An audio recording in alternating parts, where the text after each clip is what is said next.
Monday na naman mga kabisyo, kaya tara magbukas tayo. Ito nga pala mga kabisyo yung Shrouded Fable Booster Bundle. And syempre trip na trip pa rin nating makuha yung ating pinakaasam-asam sa set na to, which is the Fesan DPT SIR. Kaya tara mga kabisyo, let's go! Swerte malas, buksan mo na yan. Oh yes! Meron nga pala itong laman na 6 na booster packs ng Shrouded Fable. At simulan na nga natin mga kabisyo, first pack na tayo. Alam naman natin napakaraming playable cards dito and sana makakuha tayo ng maganda-ganda. And ito, isang reverse holo ng Night Stretcher kagad mga kabisyo. Exclusive lang sa Shrouded Fable yung mga ganyang klaseng reverse holo. Okay, second pack. Sana naman ay buenasin pa rin tayo dito. Kumusta na nga pala kayo mga kabisyo? Anong mga sets yung recently nabubuksan nyo? Pero ang tanong dyan, meron pa ba kayong nabibiling mga packs na SRP? Parang wala kasing nakarating na mga perfect order na packs dito sa 7-Eleven sa area namin sa Cavite. And mostly puro sa Manila lang yung nabalitaan ko. Kaya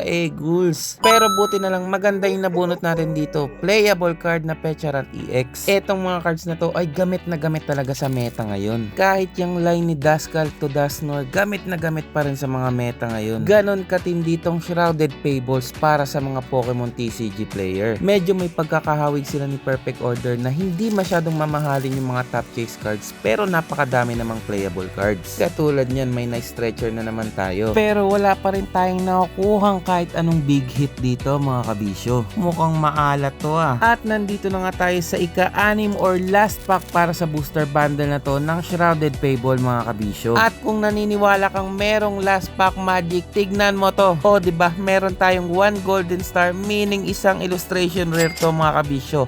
At ayun na nga, nabunot natin yung illustration rare na Dusknoir. O diba, jackpot pa rin tayo dun mga kabisyo. Hindi pa rin tayo nabobokya. Hanggang sa next video mga kabisyo, bye bye!